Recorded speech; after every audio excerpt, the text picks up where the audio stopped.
आकामा बोई पानगुआ थोई पानगुआ तोर मासिक धर्म मोर।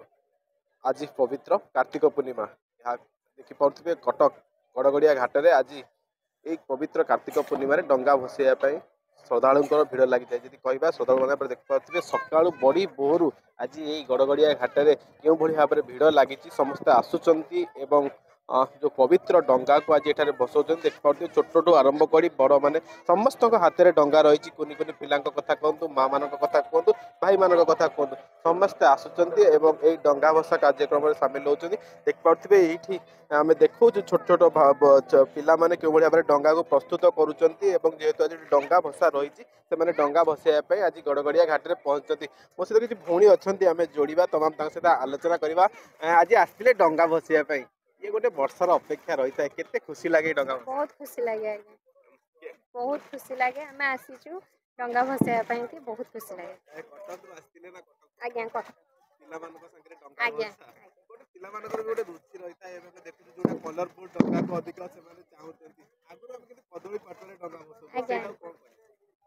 सेटा पुराना स्मृति थिला एबे भी चली किंतु पिला मानको खुशी रे हमें तांको अलग अलग वेराइटी रे डंगा दउछ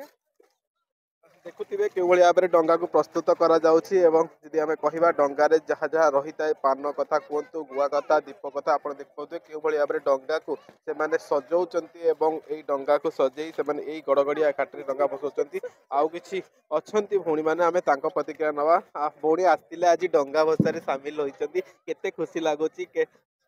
बहुत अच्छा लग रहा है। हम उड़ीसा का नहीं है, हम झारखंड के हैं। तो उड़ीसा आके इस पर्व में शामिल होना कितना अच्छा लगता है? बहुत अच्छा लग रहा है, थोड़ा यूनिक लग रहा है। कहाँ से आए आप? हम रांची के। तो कभी पहले डंगा बसाए? अगले साल बसाए। देखो ओडिशार नहेले मध्य ओडिशा बाहर आसी ओडिशार जो परंपरा रही है जो डंगा भसा परंपरा को आज समस्त जो आज गोटे भसौचंती देखा समस्त आसी एठारे यही डंगा भसा पर्व में सामिल होती जेहेतु ये गोटे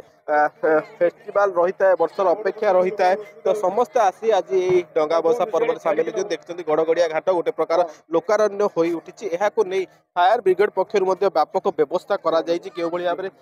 सहजरे कौन लोक मैंने गभीर को जी न जीवे एवं पाखरे रही केमती डंगा भसेबे ताहा प्रति समस्त सचेतना करा जाउची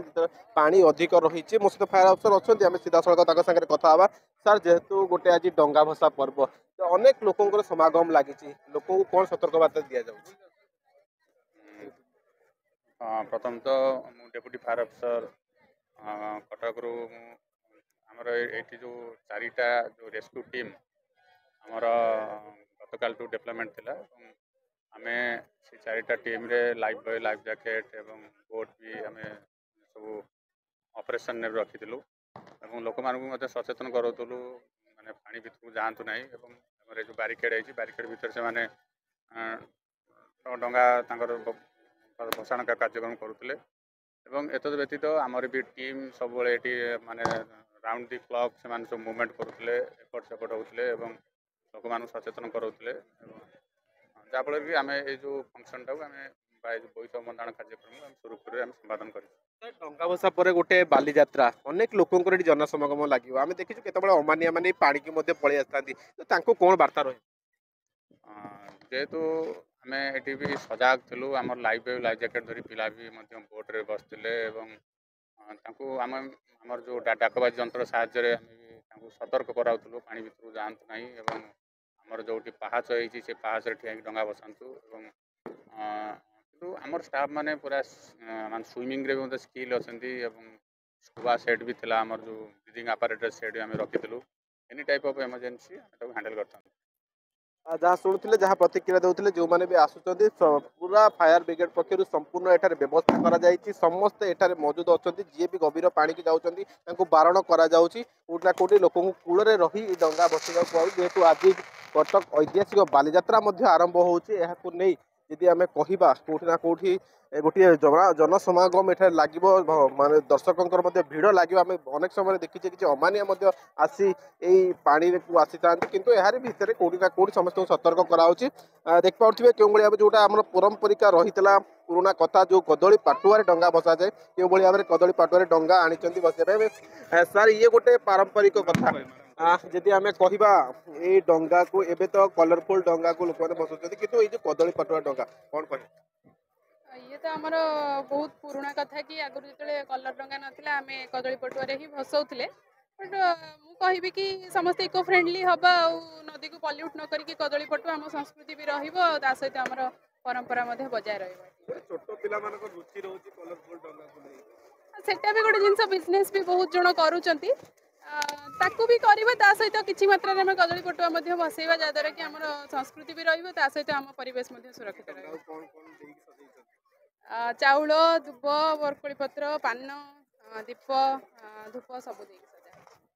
जहाँ शुणुले जहाँ प्रतिक्रिया दौले आप देख पारे जेहतु गड़गड़िया घाटे समय जो बढ़ी बढ़ी चली श्रद्धालुं भिड़ जमुची समस्त आसुच्च आज यही कार्तिक पूर्णिमा बा रास पूर्णिमा ये आज डंगा बसा पर्व में सामिल होती खाली कटक कथा कहबानी कटक बाहर एठारे श्रद्धालुं भिड़ लगुच समस्त आसुच्च डंगा बसा पर्व में सामिल हो निजक कृतज्ञ मन कर कटक जितेंद्र प्रसाद MBC TV।